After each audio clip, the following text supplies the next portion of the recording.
This is Mac OS Ken. Evercore is unfazed by iPhone demand stories. Samsung gives markets reasons to worry. And Apple's first consumer phone is about to be obsolete. It is Monday, the 10th of October, 2022. I'm Ken Ray, and this is news from Mac OS Ken. Brought to you by yours truly and sponsored by BetterHelp Online Therapy. Get 10% off your first month at betterhelp.com/macOSKen. This show is also sponsored by Ladder, smart, dynamic term life insurance. If you're anything like me, things that can wait tend to wait. From middle school right up through today, I can meet a deadline as long as I can see it coming. Usually works out. But there's one thing you really should not wait on. Term, coverage, life insurance. If you need it, you never really know when you're going to need it. So don't wait. Choose life insurance through Ladder today. Ladder is 100% digital. No doctors, no needles, no paperwork when you apply for $3 million in coverage or less. Just answer a few questions about your health in an application that will take you less time than you will spend listening to today's show. You just need a few minutes and a phone or a laptop to apply. Ladder's smart algorithms work in real time, so you will find out if you are instantly approved. One more reason not to wait. Life insurance costs more the older you get. If it's right for you, there will never be a better time than right now. So go to ladderlife.com/macOSKen today to see if you are instantly approved. That's LADDER life.com/macOSKen. ladderlife.com/macOSKen. It seems one could say that waits for the Pro end of the iPhone 14 line are as strong as usual. A piece from Apple Insider had JP Morgan's Apple Product Availability Tracker observing a moderation of lead times across the board. Sounds worrisome until you get to the next sentence. The slight change in timelines is still on par with the timelines of previous generations monitored by the tracker. Like other firms and trackers, JP Morgan is seeing waits on the consumer end of the 14 line coming in around a week or less, while the Pro phones are still looking at about a month. So which phrasing do you prefer? The usual slowdown, as the Apple Insider piece on JP Morgan indicates, or something more akin to continued strength?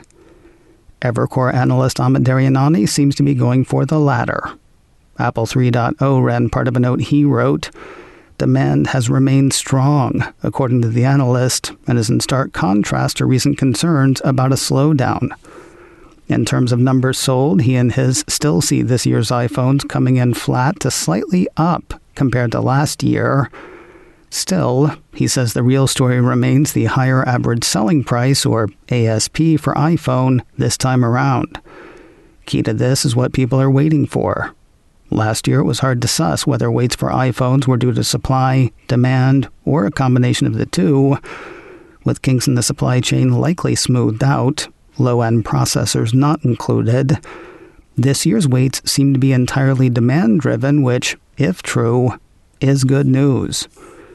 Quoting Daryanani's note, given the delivery data we see and assuming supply is better today versus last year, we think iPhones are poised to see a higher ASP uplift given the mix shift towards the Pro models and that total demand is stronger than expected. The analyst also points out that overall demand in countries like China and India is not only strong, but skewing towards the high-end models. Mr. Daryanani has an outperform rating on Apple shares. His price target on the shares is $190. With near constant talk of recession and warnings from other electronics companies, worry about Apple is just gonna happen. A Friday piece from the Wall Street Journal may fuel that. Samsung expects earnings to slump as consumer spending slips, read the headline. The piece had the company projecting a 32% drop in third quarter operating profit versus the same quarter a year earlier. Lest you cry too much, it is expecting the equivalent of about $7.7 billion US in operating profit. But analysts were looking for something closer to $8.4 billion. According to the Journal, the company's mainstay memory chip and smartphone businesses are feeling the effects of curbed consumer spending on tech products in the midst of high inflation and other economic pressures. When you think of portable computers, do you think notebook or laptop? Personally, I've been saying laptop for years, or really more commonly, computer. I didn't realize that Apple had been saying notebook pretty consistently, but now they're going laptop. A piece from 9to5 Mac says it's been all Mac notebooks or notebooks from Apple all the time, but now the piece says everything user-facing appears to be slowly converting to using a laptop nomenclature. Updates to the Apple Online Store product pages, articles in the Apple Support knowledge base, and even the Mac operating system is beginning to reflect this branding update. 9to5 Mac is all for the change, saying that calling your computer a notebook feels decidedly old-fashioned these days. Interesting as that change is, there's another branding change that I find even more fascinating. Your MacBook whatever is just going to be your laptop when it gets to Ventura. Outside of the notebook laptop change-up, 9to5 Mac says the default device name for a new Mac installation is also changing to suit the laptop preference. With macOS Ventura, a newly set up MacBook Air or MacBook Pro will be called Usernames Laptop by default. It used to be set to Usernames MacBook Air or Usernames MacBook Pro. Of course, I assume 9to5 Mac is basing that on what's happening in the Ventura betas. Assuming that is the way once the release goes public, it's kind of surprising to hear Apple dropping the model from the mention. More news in a moment, but first a word from today's sponsor, BetterHelp Online Therapy. You know that great feeling of the eureka moment or the aha moment? You're working on a problem or brainstorming an idea and all of a sudden you hit it. Does that usually happen for you by yourself or when you're talking with someone else? Therapy can be kind of like that. No, there may not be a eureka moment per se, but talking to somebody else can help us find solutions to the troubles that trouble us, the problems we find problematic. That's why therapy.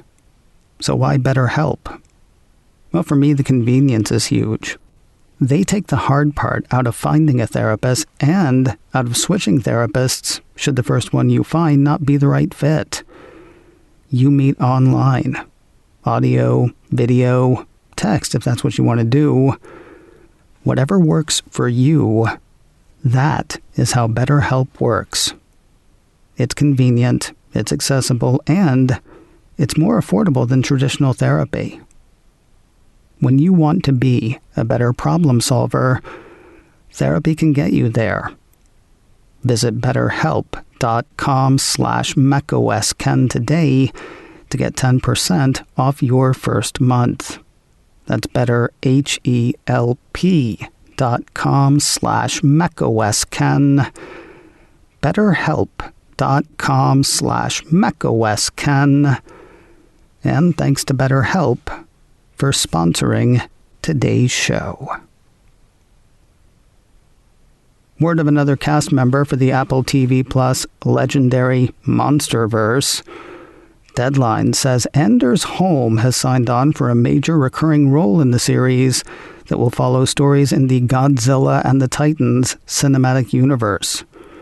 Describing the series, Deadline says following the thunderous battle between Godzilla and the Titans that leveled San Francisco and the shocking new reality that monsters are real, the untitled Monsterverse series will explore one family's journey to uncover its buried secrets and a legacy linking them to the secret organization known as Monarch.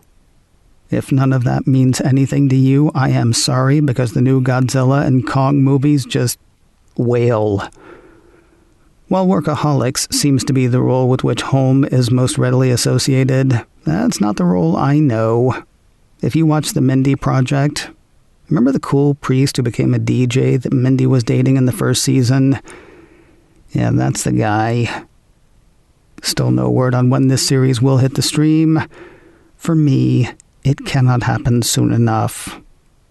A couple of weeks back on the Daily Observations podcast, the Mac Observer's Nick DeCorville and I discussed a completely non-scientific test that he had run with his brand new Apple Watch SE.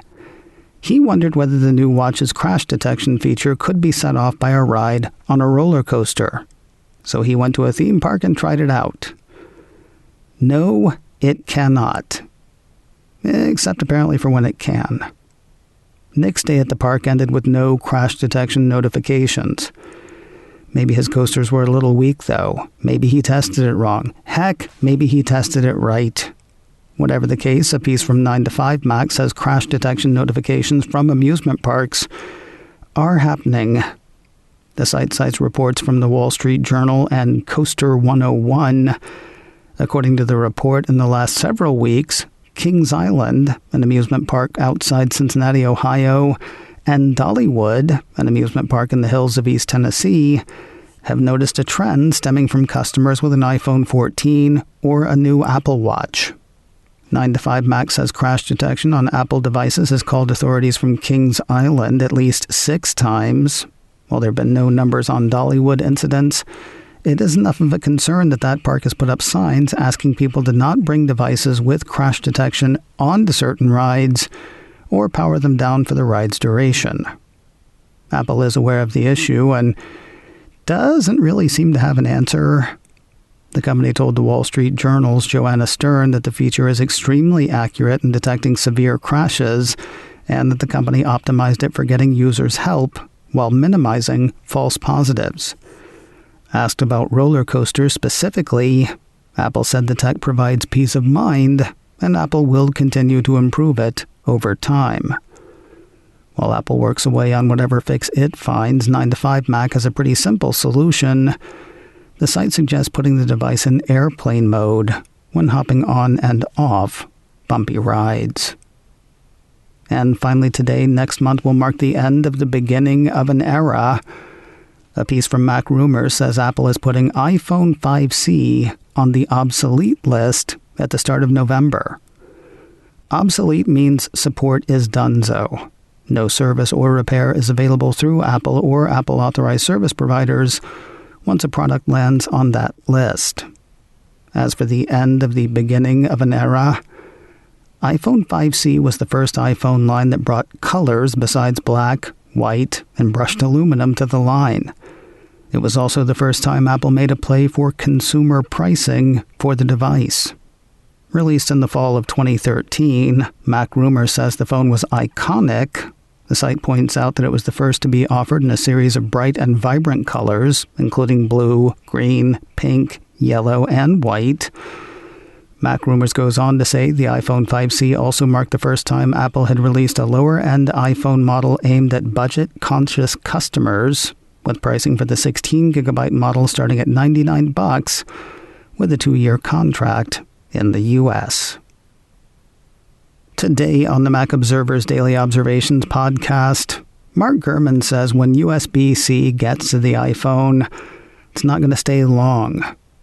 TMO managing editor Jeff Butts tells us why. Plus, turns out that roller coasters are activating crash detection. We'll talk about that mostly because it's fun when the Wall Street Journal writes about roller coasters. That is all today on the Daily Observations podcast from the Mac Observer, online at macobserver.com or wherever you get podcasts. macOS Ken, brought to you by me and sponsored by Ladder, smart, dynamic term life insurance. Learn more at ladderlife.com/macOSKen. This show is also sponsored by BetterHelp. Get 10% off your first month at betterhelp.com/macOSKen. Advertising handled by Backbeat Media, online at backbeatmedia.com. You can reach me a couple of ways. Info at macoscan.com or call 716-780-4080. Until next time, that is news from macOS Ken. I'm Ken Ray.